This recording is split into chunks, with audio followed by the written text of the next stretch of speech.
नमस्कार साथियों।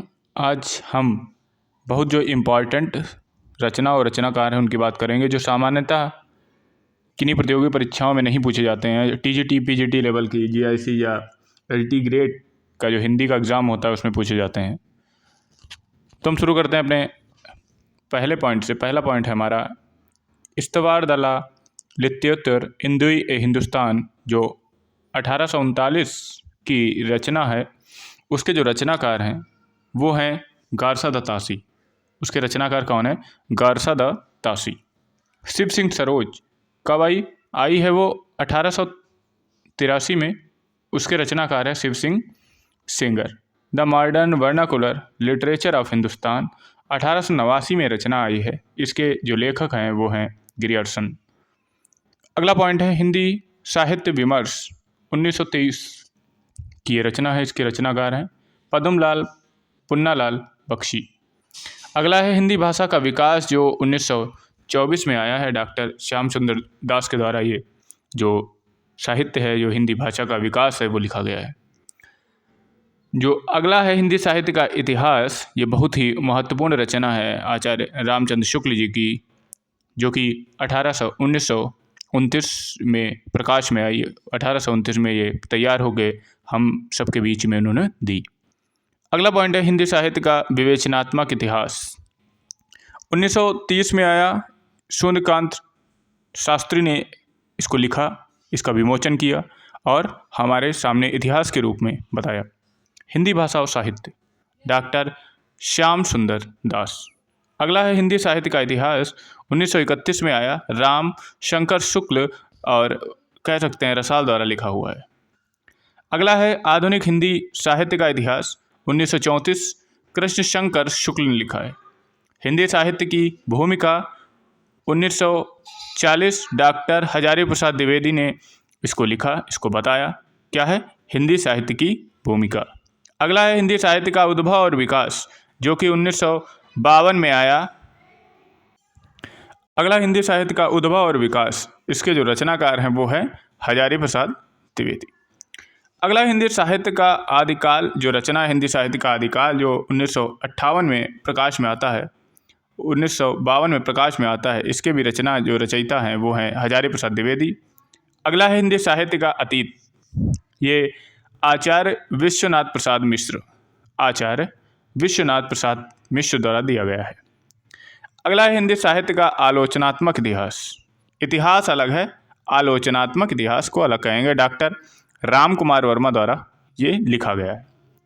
हिंदी साहित्य का इतिहास, जो कि 1973 में आया है, ये डॉक्टर नागेंद्र के द्वारा लिखा गया है। आधुनिक हिंदी साहित्य का इतिहास 1978 में आया, ये बच्चन सिंह के द्वारा लिखा गया है। अगला है हिंदी साहित्य और संवेदनात्मक का विकास, ये 1986 में लिखा गया है। राम स्वरूप चतुर्वेदी। ये कुछ महत्वपूर्ण रचनाएं थीं जो कि कई विशेष रचनाकारों द्वारा लिखी गई थी।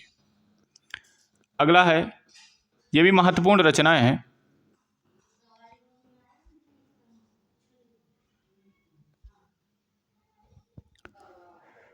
प्रेम सागर है, जो कि लल्लू लाल रचनाकार है। रानी केतकी की कहानी इंशाअल्लाह खां, नासिकेतोपाख्यान सदल मिश्र, सुख सागर सदा सुखलाल, भाषा योग विशिष्ट राम प्रसाद निरंजनी, गोरा बादल की कथा जटमल। बहुत इंपॉर्टेंट रचनाएं हैं, सभी साहित्य से रिलेटेड जितनी भी परीक्षाएं होती हैं उसके लिए। अगला हिंदी साहित्य का विभाजन काल यहाँ पे बताया गया। छोटी सी लाइन में हिंदी साहित्य का विभाजन बताया गया। तो हिंदी साहित्य का विभाजन कुल 4 तरीकों से हुआ है। पहला है आदिकाल, पूर्व मध्यकाल, उत्तर मध्यकाल और आधुनिक काल। आदिकाल को वीरगाथा काल कहते हैं, पूर्व मध्यकाल को भक्ति काल कहते हैं, उत्तर मध्यकाल को रीतिकाल कहते हैं, आधुनिक काल को क्या कहते हैं? गद्यकाल कहते हैं। अब हम देखते हैं एक पहला जो काल रहा वो रहा आदिकाल। उसमें कुछ अलग अलग विद्वानों ने अपनी अलग अलग भाषा में अलग अलग आदिकाल को कहा गया है।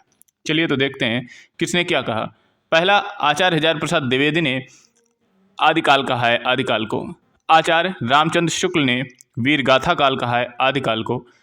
विश्वनाथ प्रसाद मिश्र ने आदिकाल को वीर काल कहा है। राहुल संस्तायन ने आदिकाल को सिद्ध सामंत काल कहा है। गणपति चंद्र गुप्त ने आदिकाल को शून्य काल कहा है। मिश्र बंधुओं ने प्रारंभिक काल कहा है। महावीर प्रसाद द्विवेदी ने बीज वपन काल कहा है। डॉक्टर राजकुमार वर्मा ने संधि काल एवं चारण काल कहा है। जॉर्ज ए ग्रियर्सन ने चारण काल कहा है। मोहन अवस्थी सुमन राजे ने आधार काल कहा है आदिकाल को। ये आदिकाल के नामकरण करने वाले कुछ महत्वपूर्ण विशेष विद्वान थे। अब हम आदिकाल में हुई रचनाओं के बारे में देखेंगे। आदिकाल में प्रमुख कवि के द्वारा की गई रचनाओं के बारे में देखेंगे। ये रचनाएं हम TGT, PGT, JIC, LT grade या नेट जेआरएफ तक हम जाते हैं तो वहाँ पे देखते हैं ये रचनाएं 1, 2, 4 नंबर की पूछ ली जाती है क्योंकि ये विशेष रचनाएं हैं। तो हम पहला देखेंगे दलपत विजय, खुमाल रासो इनकी रचना है। चंद्रबरदाई पृथ्वीराज रासो इनकी रचना है जो कि ब्रज भाषा में है। नरपत लाह बीसल देव रासो इनकी रचना है। जगनिक परमाल रासो ये आलाखंड रचना है।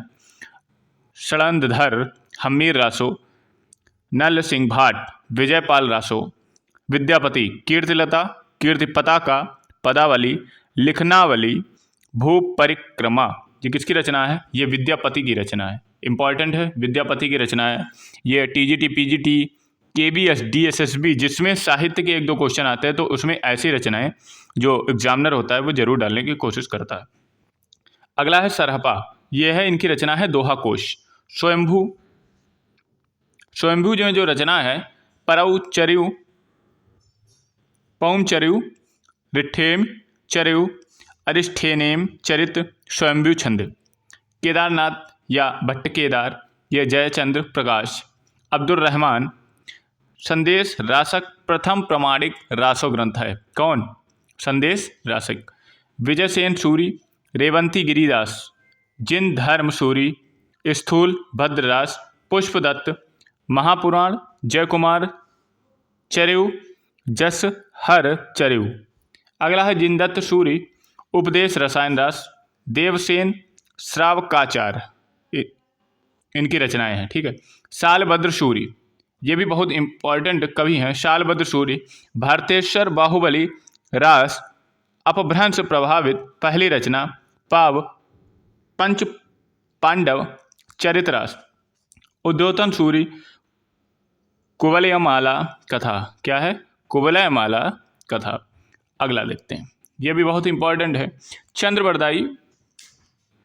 चंद्रबरदाई पृथ्वीराज चौहान के दरबारी कवि थे। इनकी रचना पृथ्वीराज रासो है। चंद्रबरदाई की रचना क्या है? पृथ्वीराज रासो, जो हिंदी का क्या माना जाता है? महाकाव्य। हिंदी का प्रथम महाकाव्य माना जाता है। विद्यापति को अभिनय जयदेव की उपाधि विभूषित किया गया था। इनकी रचना पदावली के कारण आचार्य रामचंद्र शुक्ल ने अपनी रचना हिंदी साहित्य का इतिहास में मैथिल कोकिल कहा है। क्या कहा है? हिंदी साहित्य के इतिहास में मैथिल कोकिल कहा है। बीसल देव रासो को आचार्य रामचंद्र शुक्ल ने वीर गाथात्मक नहीं माना। बीसल देव रासो को रामचंद्र शुक्ल ने वीर गाथात्मक नहीं माना है। इनको किसने? रामचंद्र शुक्ल जी ने। अगला है विद्यापति ने संस्कृत और मैथिली और अपभ्रंश में अपनी रचनाएं की हैं। क्वेश्चन आ जाए, विद्यापति ने अपनी रचनाएं किस भाषा में की? संस्कृत, मैथिली और अपभ्रंश में अपनी रचनाएं की है। इनकी रचना कीर्ति पताका, कीर्तिलता जो अभी हमने पढ़ा है अभी तक प्रकाशित नहीं हो पाई है। कीर्ति पताका अभी तक प्रकाशित नहीं हो पाई है। कुल 14 ग्रंथों की उन्होंने रचना की थी। किसने? विद्यापति ने। अगला है स्वयंभू को अपभ्रंश का वाल्मीकि एवं अपभ्रंश का प्रथम महाकवि माना जाता है। अपभ्रंश का वाल्मीकि किसे कहा जाता है? स्वयंभू को कहा जाता है। ठीक है। अगला क्वेश्चन देखेंगे। अगला है अपभ्रंश शब्द का सबसे पहले उल्लेख पतंजलि ने किया। अपभ्रंश शब्द का सबसे पहले उल्लेख किसने किया? पतंजलि ने किया। अगला है बौद्ध धर्म से जुड़े साहित्य की भाषा पाली है। जितने बौद्ध धर्म से जुड़े हुए हैं उनका जो साहित्य है उनकी भाषा क्या है? उनकी भाषा पाली है। अगला है खड़ी बोली हिंदी का सर्वप्रथम रचना करने वाले कवि अमीर खुसरो हैं। जो खड़ी बोली हिंदी में सर्वप्रथम रचना करने वाले कवि हैं वो कौन है? वो अमीर खुसरो हैं। कुमरियाँ लिखने का सर्वप्रथम प्रयास इन्होंने ही किया था। मुखरियाँ लिखने का सर्वप्रथम प्रयास इन्होंने ही किया था। ढोला, मारू, रा, दूहा 11वीं शताब्दी में लोक भाषा काव्य है। इसका काव्य मूल कोल्लोल है। क्या है? कोल्लोल। क्या है? कोल्लोल। सरहप्पा ने सिद्धों का प्रथम कवि, सबसे पुराना कवि माना जाता है। सजययान, वज्रयान का प्रवर्तक माना जाता है। इसका संबंध सिद्ध साहित्य था। चंद्रधर शर्मा गुलेरी सर्वप्रथम अपभ्रंश को पुरानी हिंदी कहा। चंद्रधर शर्मा गुलेरी ने अपभ्रंश को क्या कहा? अपभ्रंश को उन्होंने कहा है पुरानी हिंदी। कि आचार्य हजारी प्रसाद द्विवेदी अपभ्रंश को पुरानी हिंदी कहा है। ध्यातव्य है कि आचार्य हजारी प्रसाद द्विवेदी ने अपभ्रंश को पुरानी हिंदी कहा है। अतः पुरानी हिंदी का सर्वप्रथम नामकरण करने वाले विद्वान, अगर ये क्वेश्चन आ जाए पुरानी हिंदी का सर्वप्रथम नामकरण किसने किया है, तो नामकरण किया है चंद्रधर शर्मा गुलेरी जी ने, है ना, चंद्र शर्मा गुलेरी जी ने। अगले पॉइंट देखते हैं। आदि काल में पहेलियां, मुकरियां, गजलों की रचना करने वाले कवि जो थे वो थे अमीर खुसरो। वो कौन थे? वो थे अमीर खुसरो। राउरवेल गद्य पद्य मिश्रित चंपू काव्य प्राचीन हिंदी कृति है।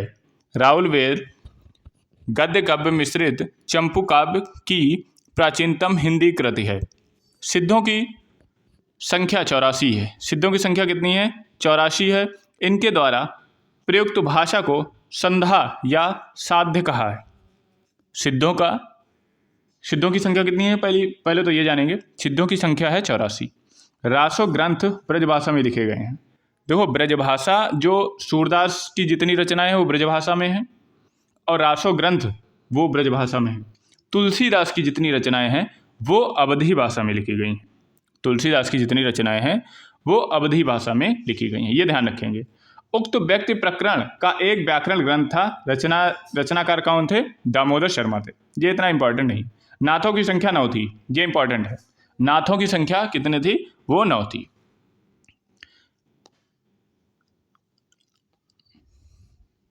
अब आ जाते हैं हम पूर्व मध्यकाल जिसे कहा जाता है भक्तिकाल। पूर्व मध्यकाल जिसे कहा है भक्तिकाल, इसको पहले 2 भागों में डिवाइड किया गया, निर्गुण काव्य धारा और सगुण काव्य धारा।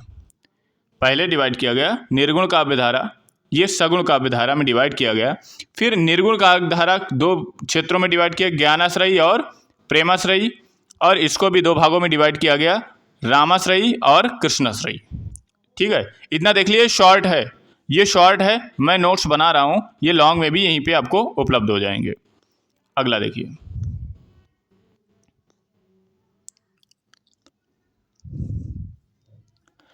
आचार्य रामचंद्र शुक्ल ने कबीर दास पर स्वतंत्र रूप से आलोचना नहीं लिखी लेकिन स्वतंत्र रूप से आलोचना नहीं लिखी। अगला है गुरु नानक देव ने तलवंडी नाम के ग्राम में हुआ था। गुरु नानक देव का जन्म तलवंडी नामक ग्राम में हुआ था।